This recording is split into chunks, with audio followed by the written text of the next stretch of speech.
Welcome to the podcast.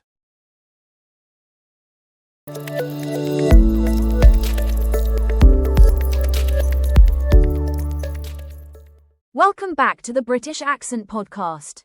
I'm Emily, and with me is Nick. Today, we're going to explore a topic that almost every English learner dreams about: how to think in English faster. You know that moment when you want to say something but your brain takes a detour, translating from your native language into English, and by the time you're ready, the conversation has already moved on. We've all been there, and it can feel so frustrating. Absolutely, Emily. And what's interesting is that thinking in English isn't just about knowing grammar rules or memorizing vocabulary. It's about training your brain to make English your default setting in certain situations. Think of it like switching the language of your phone. At first it feels strange, but the more you use it, the more natural it becomes. Exactly. And in this episode, we'll share practical strategies, little mindset shifts, and even fun exercises you can use every day to speed up your thinking process in English. By the end, you'll see that it's not about being perfect or fluent overnight, but about creating habits that allow your thoughts to flow more naturally in English without constant translation. So, whether you're preparing for an exam, trying to have smoother conversations with friends, or just want to feel more confident when speaking, this episode is going to give you tools to make English feel less like a foreign language in your head and more like a natural voice inside you. Let's get started by breaking down why we actually get stuck translating in the first place. One big reason is that our brains like to stick to what feels comfortable, and your native language is the most comfortable tool you have. So, when you try to speak in English, your brain automatically reaches for the familiar first. That's why you might catch yourself building a sentence in your first language, then scrambling to find the English equivalent. It's a natural process, but it slows you down and can make you feel less confident. Right. And another reason is that many learners don't get enough input in English. If you're not hearing or reading enough English every day, your brain doesn't get used to connecting words and ideas directly in English. Imagine trying to play a sport without ever watching how it's actually played. It would feel awkward and slow, wouldn't it? The same goes for English. That's a great example, Emily. And here's the thing: thinking in English faster is about creating shortcuts. Instead of native language right pointing arrow translation right pointing arrow English, we want to train your brain to go straight to thought right pointing arrow English. The good news is, there are simple techniques that can help. For instance, start with labeling the things around you in English. When you see a chair, don't think "silla" or "kersey" or "chaise" and then translate it into English. Just let your brain go straight to chair. This simple habit rewires the way you process words. And another tip is practicing with simple self-talk. For example, when you're walking to school or work, narrate what you're doing in English. I'm crossing the street. I see a shop. I'm feeling a bit tired. It might feel silly at first, but it's actually one of the most powerful ways to build direct connections in English. Yes, and we'll dive into even more techniques like shadowing, visualization, and timed speaking challenges. But before that, let's talk about one of the biggest fears learners face. What happens when your brain freezes and you just can't think of the English word? Ah yes, the dreaded brain freeze.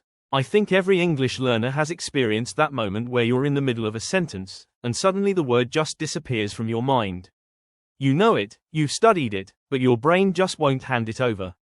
Exactly, and what usually happens in that moment is panic. Learners often stop speaking completely or switch back to their native language.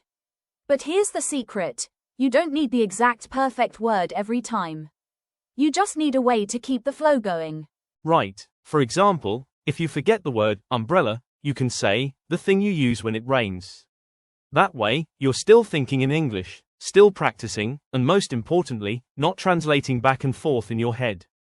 Yes, and the beautiful part is that this skill actually makes you sound more natural, because native speakers do the same thing. They often use descriptions when they can't remember a word. So instead of freezing, you're using strategies that help your fluency grow. And speaking of fluency, one of the most effective ways to train your brain to think faster in English is through timed speaking. Imagine setting a timer for 1 minute and forcing yourself to talk about any topic without stopping. At first, your sentences might be short, simple, maybe even a bit repetitive, but over time your brain learns to grab words faster. Yes, and you don't need a partner to practice this. You can do it alone, record yourself, and then listen back. The goal is not to be perfect, it's to keep going. That's where speed comes from, the habit of not pausing to translate.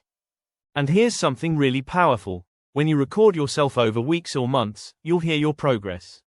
Maybe at first you can only manage 10 seconds before stopping, but later you'll notice you can fill the full minute easily, and maybe even keep going for 2 or 3 minutes. Exactly. And that's when you'll feel the shift. You're no longer building English sentence by sentence from your native language, you're flowing naturally in English. And honestly, that's one of the best feelings on the language learning journey. I completely agree. Now, let's dig a little deeper into a technique many advanced learners swear by: shadowing. Shadowing is such a game changer. For anyone who hasn't tried it before, shadowing means you listen to a native English speaker, maybe in a podcast, a movie, or even a YouTube video, and you try to repeat what they're saying at the same time, almost like an echo. Exactly. And the beauty of shadowing is that it forces your brain to focus on rhythm, pronunciation, and word connections. You're not just passively listening, you're actively engaging with the language. And because you're speaking while listening, you don't have time to translate in your head.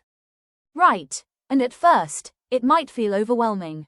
You'll stumble, miss words, or fall behind. But that's okay. The more you do it, the faster your brain gets at recognizing words and turning them into speech instantly. That's the secret to thinking in English faster, removing the delay. And you can make shadowing fun. Choose scenes from your favorite shows or movies, or even funny YouTube clips. The key is consistency, not perfection. If you do 5 minutes of shadowing every day, you'll be amazed at how quickly your fluency improves. And speaking of fun, another tip is to use visualization. Instead of memorizing words with translations, try connecting them to images in your mind. For example, if you learn the word ocean, don't translate it into your native language. Picture waves, sand, the smell of salt water. This way, your brain skips translation and goes straight to meaning. Yes, that's such an effective method. It's like creating a mental dictionary where English words are linked directly to ideas, not to another language. And the more connections you make, the faster your brain will access the word when you need it. And here's another little trick. Practice with set phrases or chunks instead of single words. For example, instead of learning just restaurant, learn, can we get a table for 2? Or, I'd like to order. This way, when you're speaking, you don't have to build everything from scratch. You just pull out the whole phrase and use it. Exactly. That's how native speakers work too. We don't think about each word individually, we think in groups of words, almost like ready-made building blocks. If learners adopt this approach, their thinking speed in English will skyrocket. That's so true. Now, Nick, I think it's important we also address one of the common traps learners fall into: worrying too much about mistakes. Because sometimes the fear of making mistakes slows down the whole thought process, right? Absolutely. When learners are too focused on avoiding mistakes, their brains put up a kind of filter. Instead of letting words flow out naturally, they pause, check grammar in their head, and try to be perfect before speaking. And that filter slows everything down. Yes, and here's the truth. Even native speakers make mistakes all the time. We restart sentences, we use the wrong word, we correct ourselves mid-sentence. The key isn't to be perfect, it's to be understood. If you aim for clarity instead of perfection, your brain feels more relaxed, and you'll think faster in English. That's a great point. For example, if you're trying to say, I have been studying English for 5 years, but in the moment you just say, I study English 5 years, people will still understand you. Sure, it's not grammatically perfect, but communication still happens. And with more practice, the grammar will come naturally. Exactly. So, the advice here is to let go of that pressure. The less you obsess over mistakes, the more space your brain has to focus on flow. And with flow, your speed increases. Another trap is comparing yourself too much to others. Some learners hear their classmates or friends speaking faster and think, why can't I do that? But the truth is, everyone's brain processes language differently, and speed comes from practice, not talent. Yes, and comparing yourself actually slows you down because it makes you more self-conscious. Instead, focus on your own progress. Ask yourself, am I thinking faster in English today than I was last month? That's what really matters. And here's something practical you can try: set mini challenges for yourself. For example, today you might challenge yourself to order food in English without translating first. Tomorrow, maybe you try to narrate your whole morning routine in English. These small challenges build up speed over time. That's such good advice. It's like training a muscle. The more you use it, the stronger and faster it gets. And with English, the more you practice direct thinking, the less you'll rely on translation. And speaking of practice, Emily, I think learners should also build habits that expose them to English daily, even if it's just for short moments. Because when your brain hears English regularly, it starts treating it like a normal part of your thinking process. Yes, and that brings us to immersion. How to create an English-rich environment even if you're not living in an English-speaking country. Immersion doesn't mean you need to move abroad. It can be as simple as changing your phone settings to English, listening to music or podcasts daily, or even following English-speaking creators online. All these little moments keep your brain swimming in English, and that naturally speeds up your thinking. Exactly. It's about surrounding yourself with English so that it stops feeling like a school subject and starts feeling like just another part of your everyday life. The more normal English feels, the easier it is for your brain to switch into it quickly. So, if you want to think faster in English, remember the key points: reduce translation, practice speaking under time pressure, use techniques like shadowing and visualization, and don't worry about being perfect. It's about fluency, not flawless grammar. And don't forget to enjoy the process. When you make it fun, whether through movies, songs, memes, or self-challenges, your brain learns faster because it's relaxed and engaged. That's a great note to end on. Thanks so much for listening to today's episode of the British Accent Podcast. We hope this conversation gives you some tools and encouragement to start thinking in English more naturally and more quickly. Keep practicing, keep smiling, and keep going. You're closer than you think.